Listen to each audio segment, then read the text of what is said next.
Hello and welcome to the MBOM podcast, where you'll learn to master the business of yoga. MBOM is a proud part of the Wander Barn Podcast Network, and I'm your host, Amanda Kingsmith. I'm a 500-hour registered yoga teacher, a yoga business coach, and a total business geek. Here at MBOM, you'll learn everything you need to know to create a sustainable yoga business by learning from myself and guests from around the world about how they built their yoga businesses, and about how you too can become a successful yoga teacher, studio owner, and much more. All right, let's dive in.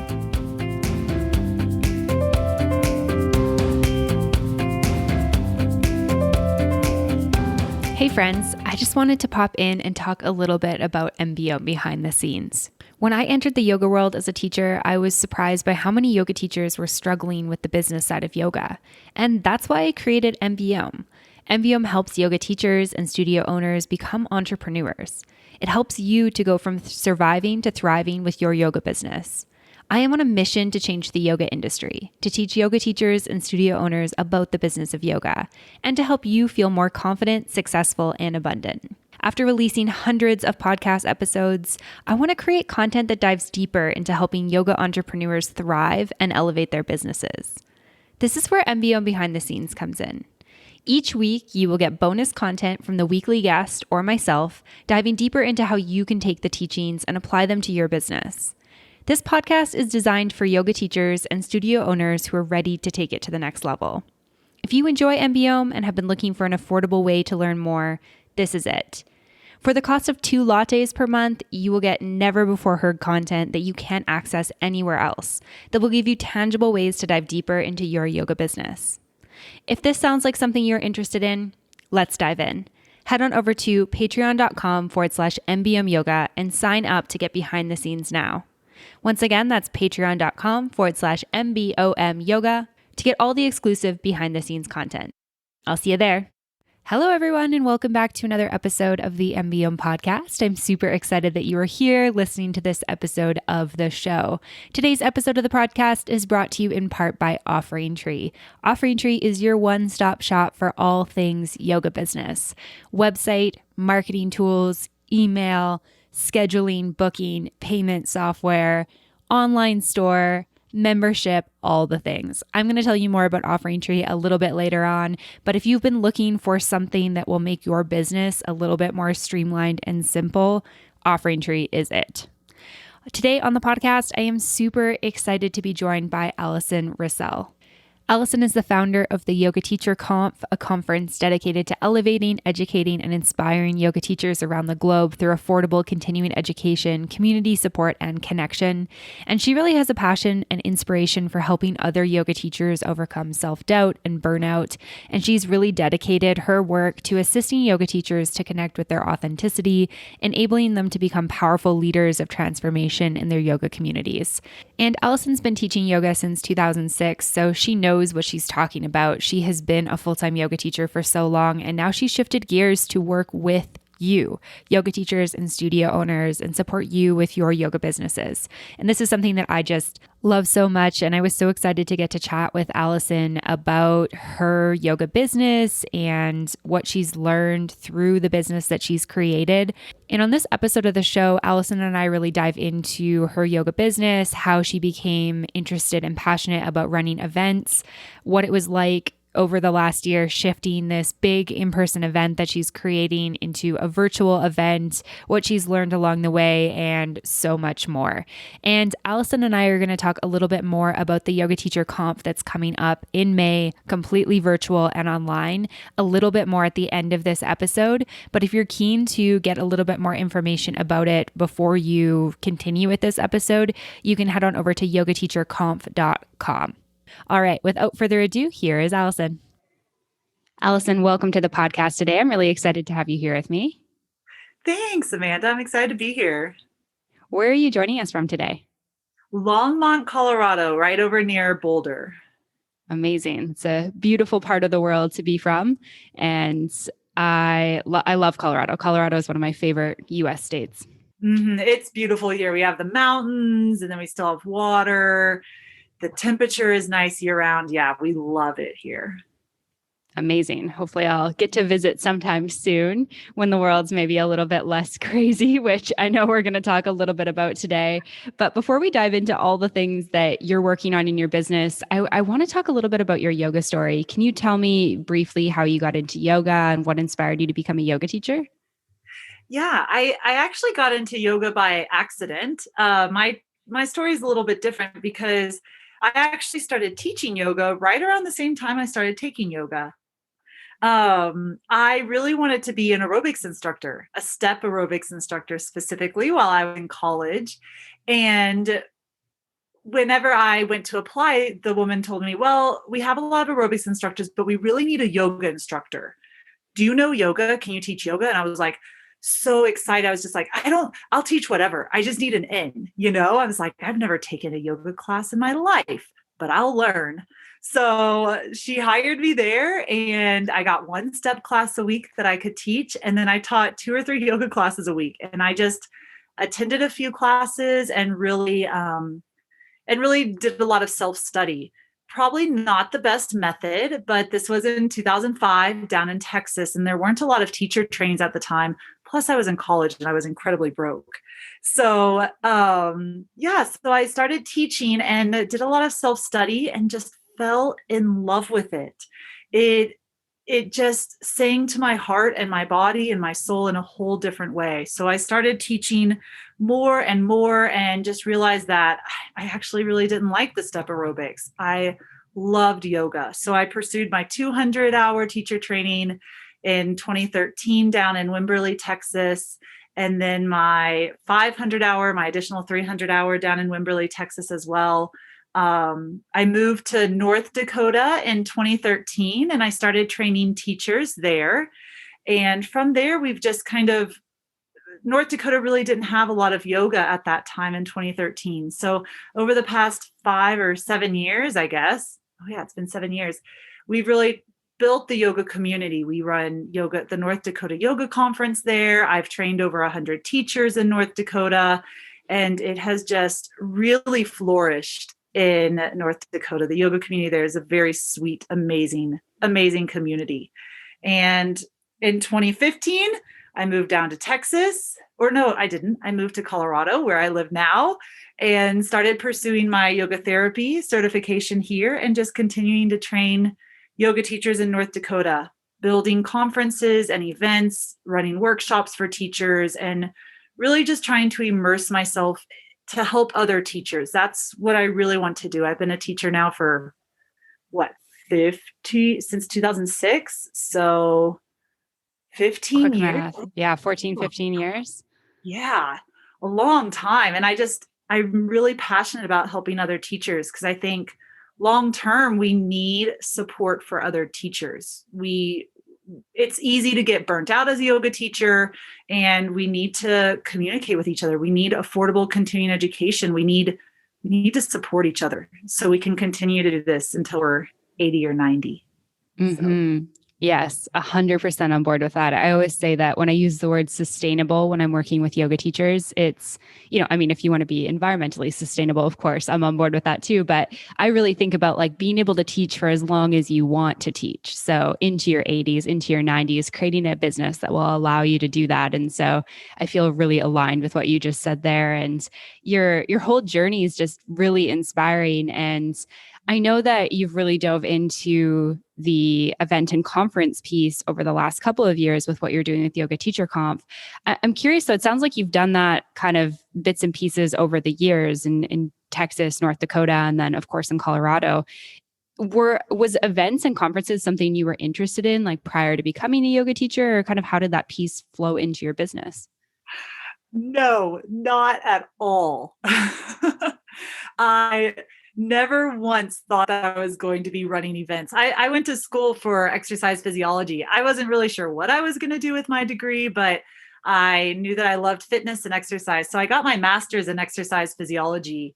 And then from there, I ran my wedding and I really actually kind of enjoyed putting that event together. There's also something, my husband is also like really good at managing events, like just small things, not big things, but he loves planning bachelor parties, which is such like a random thing, but he gets asked to be in weddings all the time just so he can plan the bachelor party. Like Oh my people like gosh. love the parties he throws. So I think I kind of just like picked up some of that energy a little bit, and I don't know exactly where it came from. I've always loved attending conferences, especially in the fitness world. There were always conferences to attend and ways to connect with people. I would go to these conferences and we would, over like 3 days, all we did was we would just work out for 3 days and learn new ways to lead workouts and learn new ways to work with our private clients. And I always found them so inspiring. I just left like feeling so uplifted. I left meeting new people, and it was just always such an amazing experience. And I always wanted that in yoga, but I could never find it. I could never find it unless I was willing to travel really far and pay hundreds and hundreds of dollars. And I just never could find the conference experience that I wanted in yoga. So whenever I went to North Dakota, I just decided I would create it. I think of North Dakota as the land of opportunity because they didn't have a lot at the time, but they wanted it. So I could take whatever I did in Texas and bring it to North Dakota, and it would just flourish there. So I wanted a yoga conference. And so I created it in North Dakota. And I've been thinking of a yoga teacher conference, one just for professionals, for years. And I actually pitched it to a few other conferences, like, you guys should do this. And no one ever wanted to do it. So I just figured, all right, well, I'm going to build what I want, and I'm going to build what I think other teachers want and what I know our community needs. So Yeah, no, I love that. I think that that's a really good, business lesson right off the get-go is this idea of something that you want is probably something that other people want. And if other people aren't creating it, that's a great opportunity for you to create that resource, or to maybe if it's not like directly in your skill set, you can learn the skills or find some people who do have those skills and pitch that to them. So I love that you were able to do that. And so how many years have you been doing the North Dakota Yoga Conference now? we started that in 27. Nope, we started that in 2016. So we did 3 years. We took off in 2020 because of, and so we'll run our, I don't even have to say anything anymore. That which shall not be named. Yes, exactly. So we'll have our fourth event in North Dakota this year in 2021. And then last year, we actually also started the 406 Yoga Conference, which is in Montana. So we actually did host that event last year. It was a very small event, but I work with other people usually on these events. And my co-founder, Sharon O'Neill, really wanted to move forward with that 406. So I said, all right, let's do it. So yeah. And did you guys do that before the pandemic? Or I know Montana wasn't really hasn't been, I guess, hit as hard as some of the other American states. But when did you guys do the conference? We did it in October. Yes. So recently. So it was incredibly stressful all year. Now, again, like you just said, Montana really wasn't hit that hard with COVID. Their rules were a lot more lax. They just didn't have as many cases. So it felt more doable.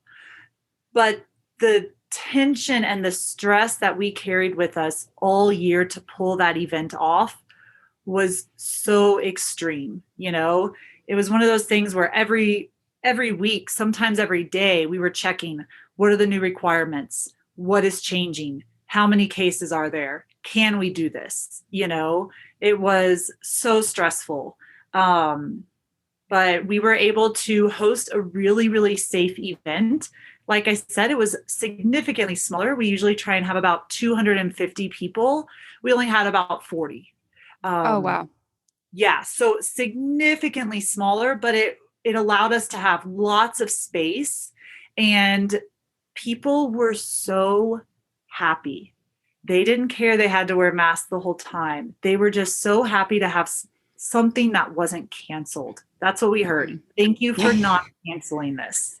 We've been looking forward to it. So Yeah, it's interesting. Like I think that there's obviously I can't speak for everyone and I'm sure there's many listeners who have differing opinions on this, but for myself, I mean, just like any sort of semblance of normalcy at this point like feels so good. I remember we were given permission in Alberta where I live most of the time or I guess half the year in Canada to reopen the studio that I work with there in like the third week of June of 2020 and going back to a class after just a few months of not being able to do that just felt so good. I remember taking like the biggest just like breath and kind of this like sigh of relief. And, you know, they're unfortunately had to close again and are back in lockdown and all these things that are happening again with many places around the world with the second wave. But it just felt so good to just be back in a room with just a couple of people, even though we had, you know, rules and stuff, of course, and the distancing.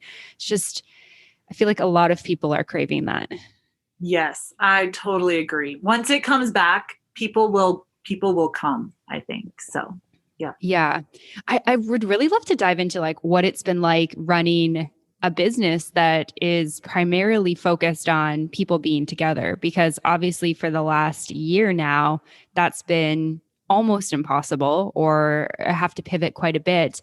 I mean, you mentioned that with the 406 conference, there was a lot of stress, but can you just give me kind of an idea of like as a business owner that is creating events and even running teacher trainings and that type of thing, like what has it been like in terms of making decisions, pivoting, changing, all this type of stuff?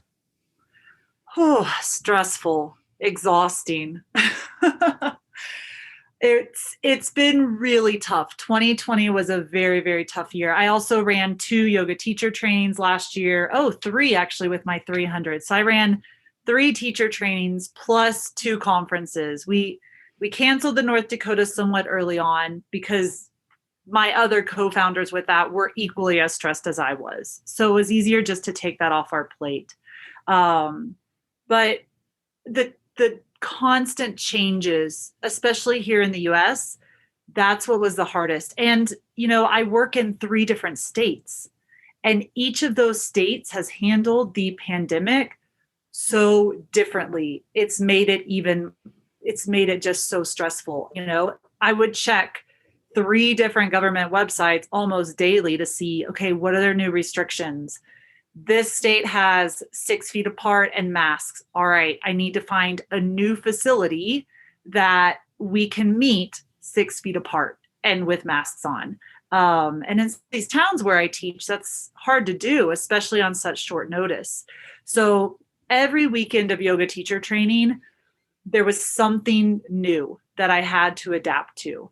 And especially with 2 trainings in 2 different towns, each facility had different rules, each town had different rules. It was just a lot. Like I said, there was never any consistency. I've got my teacher trainings down to like somewhat of a system, but there was almost no system last year. It was just constant changes. And I love my students because they really went with it.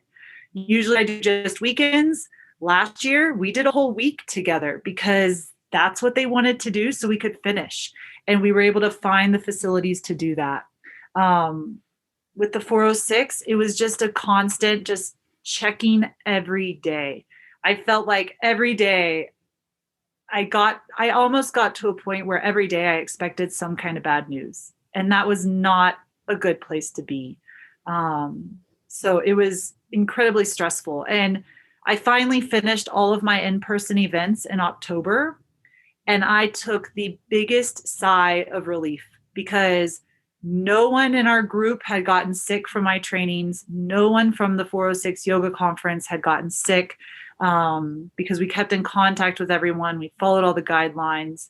And it was just the biggest sigh of relief. I actually kind of cried on the way home on my drive home because I just felt overwhelming relief. Like, I don't have to stress about this anymore. I don't have to keep checking the websites every day. It's all done. Yeah. It was a lot. Gosh, I can't even imagine having to do that more than I already do it in my life. And you know, it is tough when there's different rules and regulations. I feel like I've experienced that. I work with studios both in Canada and the US, and it's like you try to navigate what's going on. And, I feel like the thing I dread most at this point, both like personally and professionally, is like any sort of governor or premier doing a press conference. That is not good news to me.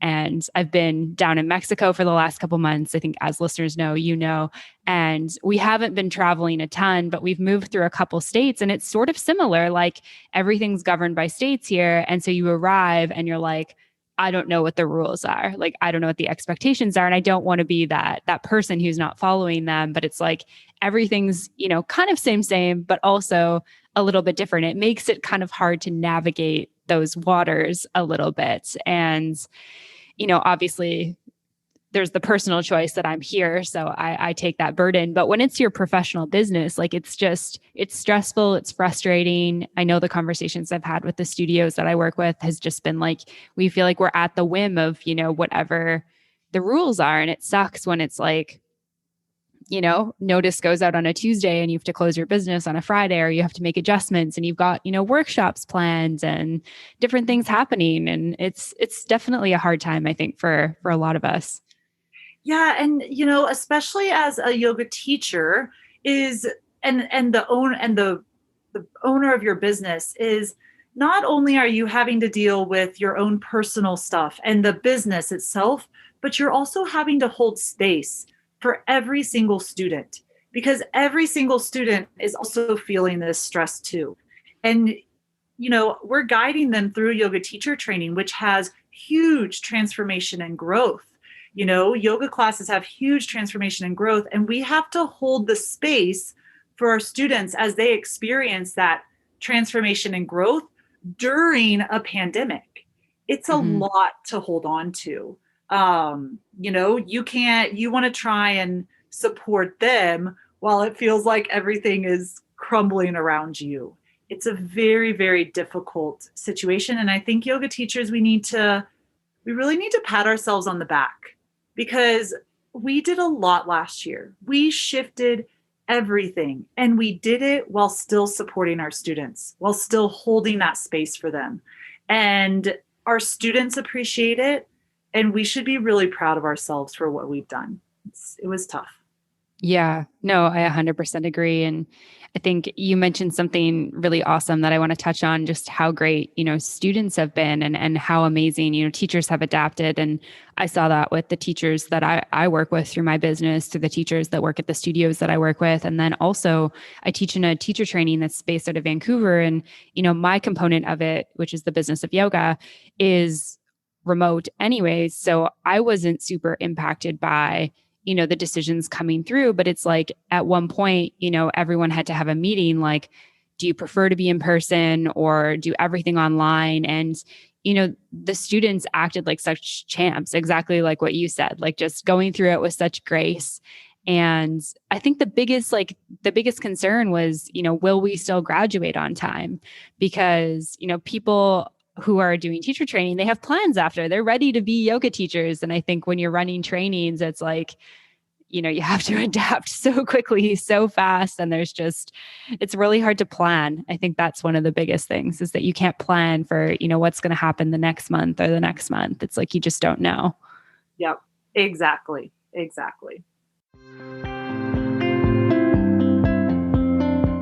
And now it's time for a short break from the show to talk about our sponsor, Offering Tree. If you're interested in finding an all-in-one platform for online or in-person teaching, then you should definitely check out Offering Tree. Offering Tree set out to make creating your digital presence fun, easy, and affordable.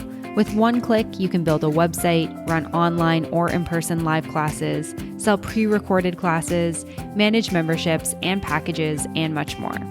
Communicating with your students is seamless and easy with their automated email system and email marketing tools. Already have your own website? No problem, because Offering Tree can embed seamlessly into your existing website. They're always adding new features to their platform to make it even better. They just recently released the online store feature that lets you easily sell digital content like yoga videos, challenges, and courses right from your website. If you're looking for a single platform to take care of all of your online and in-person teaching needs, then visit offeringtree.com/MBOM. Offering Tree has been supporting MBOM for over a year now, and I not only love the product, but I also love the people. Offering Tree is providing special pricing for MBM listeners, so be sure to visit offeringtree.com/MBOM. That's offeringtree.com/MBOM to receive the discount. All right, now back to the episode.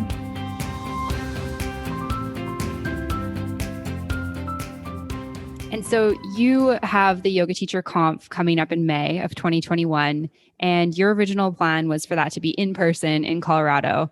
Can you kind of walk me through like that, what it was like to, have this date set so far in the future and feel like, of course, we're going to be able to get in person, and then kind of the decision-making process around like, okay, I need to pivot? Oh man.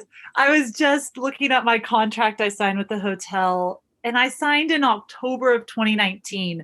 I was so hopeful, just like, yes, of course, what's going to happen in May of 2021? That's so far away. It's going to be great. And, hindsight, I guess, but there's no way we could have predicted anything. And even, I have to say, even whenever everything started in March and April, my first thought was, okay, what about next May? Are we going to be okay? And I was like, yeah, of course, we'll be able to meet next May. That's over a year away. And I have to say, I really held on to that belief really strongly until November. I really, really love in-person events. I think that teachers need it. I think we're all craving that in-person connection. And I really didn't want to let it go. But finally, in November, December of last year in 2020, I just thought, we're still a ways away from this vaccine. And I don't think I can have an in-person conference. It's still too many unknowns, right? All year I've been following what's happening with the vaccines, what's going to take place, how are people adapting and changing, what's going on in the online space. And finally in December, I just thought, I just don't think we're going to be there. I don't think we'll be safe enough to meet.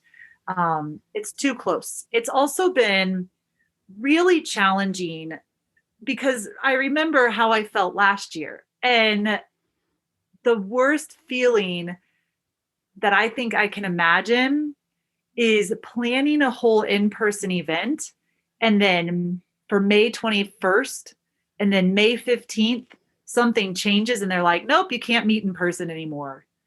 It would destroy me. It would crush me. So yeah, it's just, I don't want to feel that stress anymore in 2021. It's easier. I want to work with what I have right now and make those decisions right now instead of really planning so far in the future. And I think that's what a lot of us are doing. We're looking at, okay, what can I do in the next month or two? And then we get through that and we plan, what can I do for the next month or two? It's really challenging to plan a year or 2 years right now. We're still in this month by month by month kind of phase. Mm-hmm. So yeah, absolutely. I think planning a month out is like a kind of a good way to plan at this point in life. But yeah, I can't even imagine how hard that would be, especially I had no idea that you'd signed your contract that far in advance. I mean, that's like, well before, 6 months before most of us had ever even heard of coronavirus and before, the pandemic really started. And so I mean, how would you know, right? There's no way that you can predict what's going to happen in the future. And I guess this is kind of like the downside of planning that far in the future. But in normal situations, it wouldn't be an issue, right? It gives you plenty of time to market, find your speakers, make sure everything's good, all that type of stuff.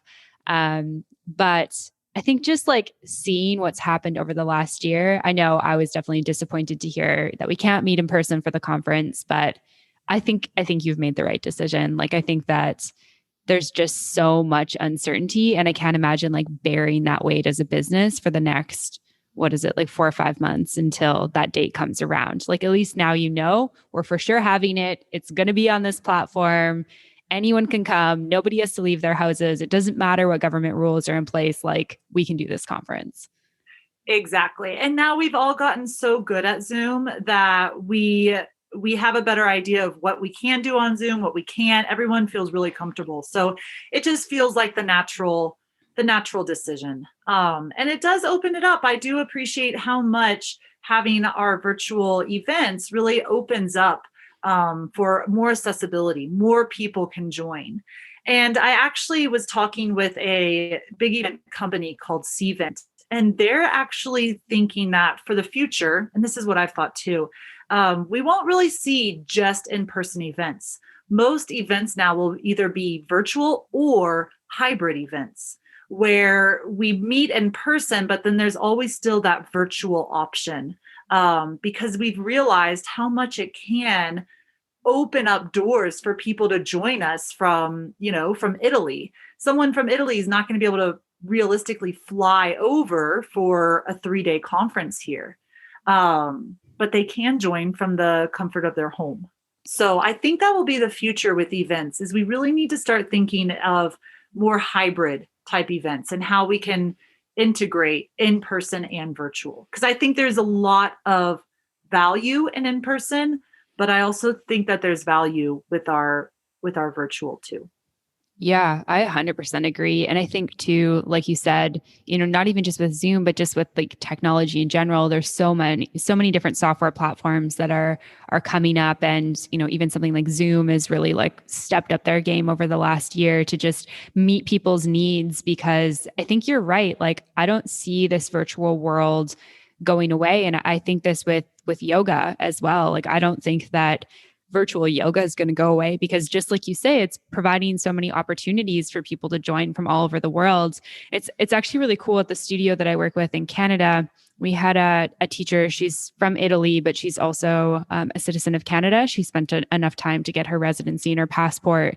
And she moved back home to Italy for a man who she's deeply in love with, which is really great for her. But she was one of our most popular teachers at the studio. People just loved her. Classes were already full or were always full. And there was really like kind of a void in the studio when she left. And it's been really cool because she's been teaching weekly classes for us again, because all the teachers are teaching online anyways. The only difference is that the rest of them are live streaming from the studio space, and she is from Italy.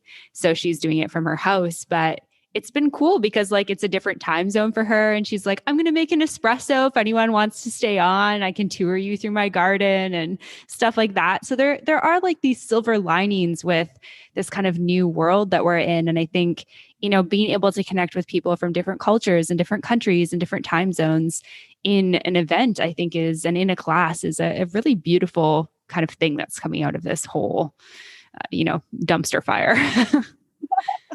Yes, I totally agree. Totally agree. And so for anyone who is kind of, maybe doing something similar to you where they've had to pivot their business and they've had to kind of look at how they change things online, what have been some of the things that you have learned over, I guess, the last year as you've made these pivots, made these changes? Oh, wow. I've learned a lot. I've learned first that it's okay to ask for help. And I think that's a really big one, because for a long time, I just wanted to do it all on my own and no one can do it as good as me. And, I like at my trainings, I like to, show that they're professional, they're put together, that they're well organized and stuff. And I had to really let go of a lot of that this year and ask for a lot of help. I physically wasn't able to go and see some of the locations where I had to pivot and book. So I had to ask people, hey, do you mind going and checking this out for me? I also had to let go of the perfection that I really love, my good pitta nature. I had to really let go of that perfection. And through that, I learned that it's okay, and that my students really enjoyed not seeing that perfection. I actually think that it added a lot. I've been more vulnerable on social media and in my trainings this year as I really struggled. And some personal things came up too this year. I've been really vulnerable with my students and letting them know how difficult it's been, not from like a complaining perspective, but just letting them know that as yoga teachers, yoga does not make your life better, but yoga gives you the tools so you can make your own life better. And so I really tried to lean into that whole look, just because I'm a yogi and a yoga teacher doesn't mean I'm just breezing through this. But I am able to use my breath. I am able to use mudras. I am able to use my meditation to help me through these struggles. And I think that was a really big eye opener, and my students really appreciated it, which before I don't know if I would have been so vulnerable. So that was a big lesson I learned. Letting go of perfection, opening up to be vulnerable. And those are really, really great ones. I think being vulnerable is really hard when you sit in the seat of the teacher. I think sometimes we kind of want to balance that, like holding space for your students' experience and not like putting your stuff on them. But I feel like there's space to kind of share authentically what you're going through.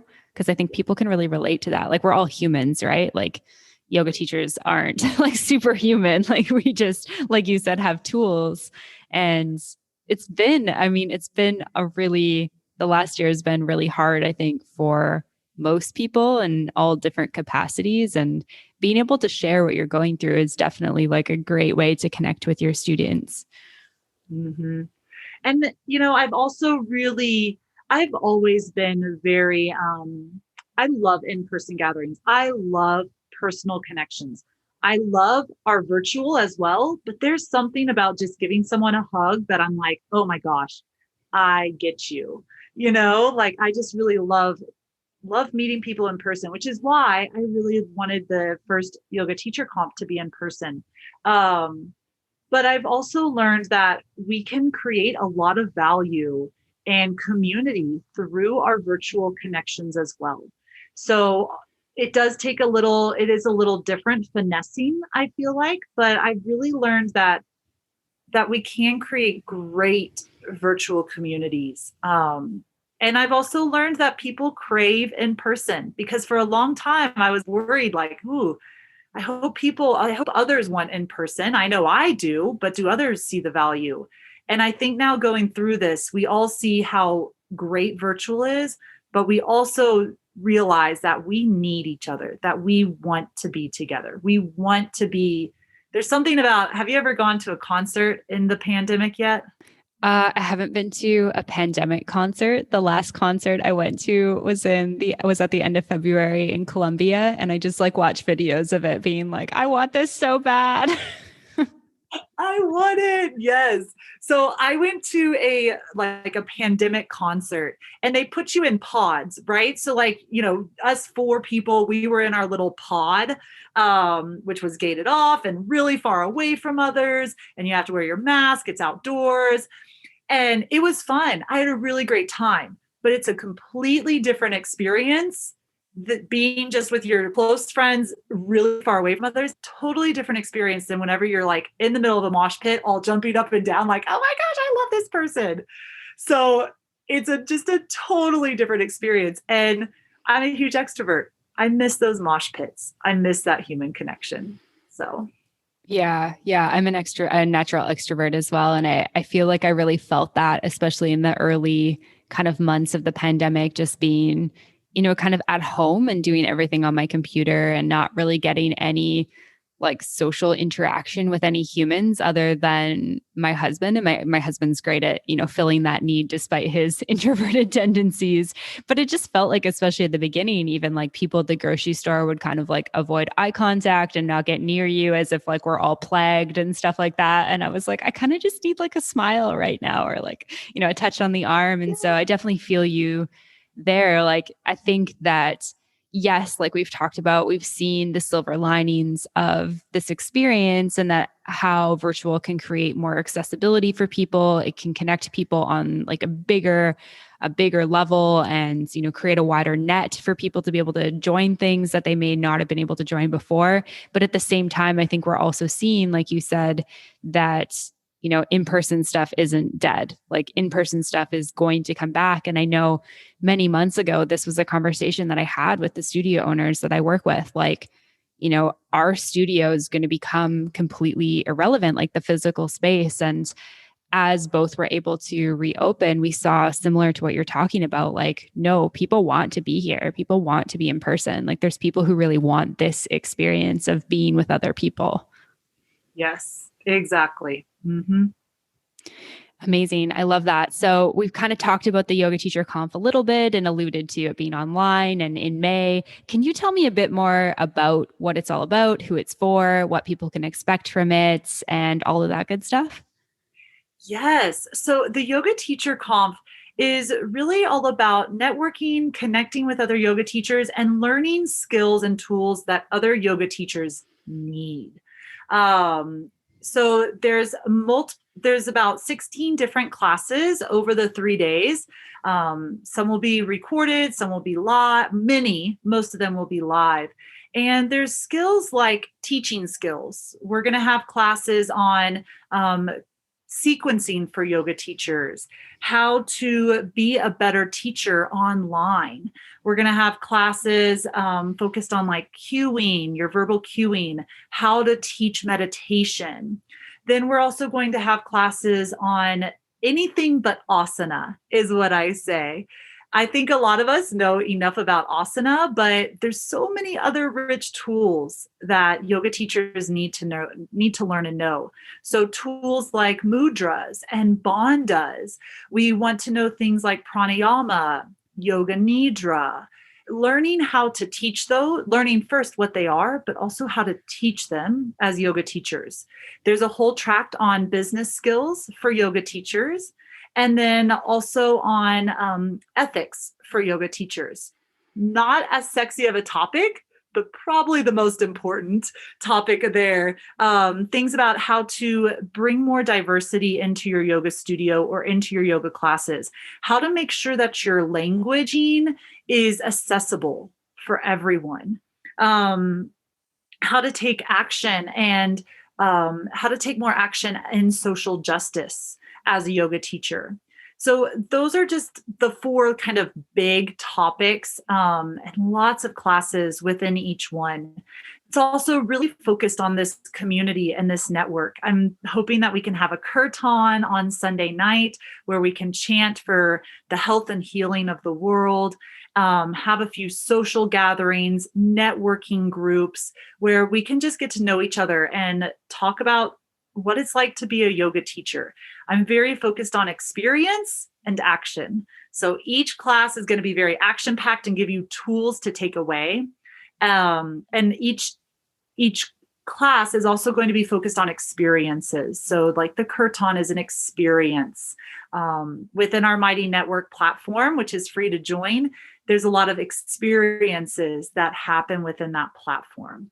I'm also going to be running regular webinars once a month. These are going to be free master classes for yoga teachers on each of these skills. So that way you can attend those for free and then also join our big virtual event in May. So, And the dates are May 21st to 23rd. yes, thank you. Yes, May 21st to the 23rd. I think Friday night, the 21st, we'll do a big social gathering. And then the 22nd and the 23rd are when the majority of the classes will take place.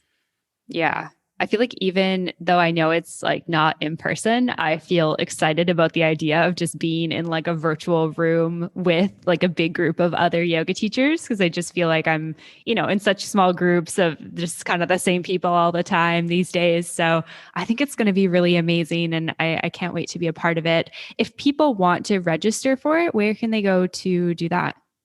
Yes, so you can go to yogateacherconf.com, join our email list. Registration probably won't open until April, but join our email list there and you'll get access to all the registration whenever we open it up. I'll probably send out a special coupon for our email list as well. So join our email list, yogateacherconf.com. And that's conf, like CONF, as in Frank, yogateacherconf.com. Amazing. And I know that you are on social media and have your own stuff going on. If people want to learn more about you, Allison, where can they go to find all of that? Yeah, so you can go to AllisonRissel.com or just find me on social media, Allison Rissel, especially my Instagram, Allison Rissel. I'm trying to move away from Facebook right now. So Instagram is my place. Amazing. I feel that. Thank you so much for this conversation. It's been so fabulous to chat with you as always. Yeah, thank you so much, Amanda. All right, friends, I hope that you enjoyed that episode of the podcast with Allison Rissel from the Yoga Teacher Conf. Make sure you go check out the conf. And we gave a couple of details in the episode, but just to reiterate, it's going to be May 21st to 23rd, 2021. Everything is happening entirely online, and you can learn everything from asana to anatomy to teaching skills to living your yoga and, of course, the business of yoga.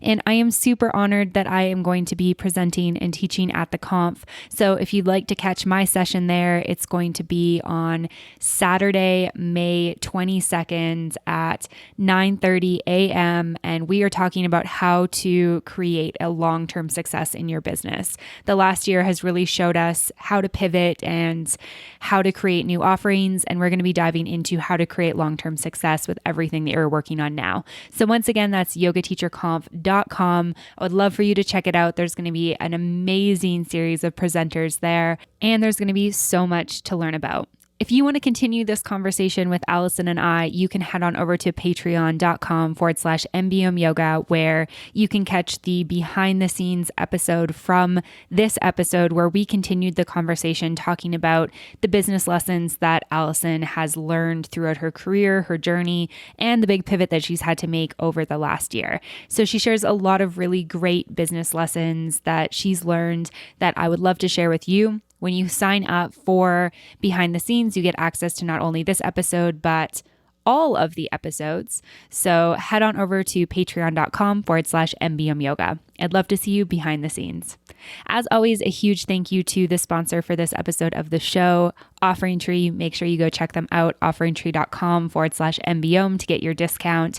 If you have any questions about anything they're doing or any of their offerings, make sure you reach out, let me know, or send them an email and just make sure you ask to make sure it's a good fit for you. All right. Thank you so much for listening to this episode of the podcast. I am so appreciative of you being here and listening, and I will see you next week. Bye for now. Thank you so much for tuning in for this episode of the podcast. To find links, notes, resources, and everything mentioned in today and all episodes of the show, you can head on over to mbomyoga.com. You can find the podcast and myself on Facebook and social media at Mastering the Business of Yoga. And I would love for you to join the private Facebook community, Yoga Business Badasses. If you have any questions, comments, or feedback, please make sure you reach out to me at info@mbomyoga.com. And last of all, if you enjoyed this episode of the show, please make sure you hit subscribe and leave a review for the podcast. It would mean the world. Thanks so much for listening, and I'll see you next week. Namaste.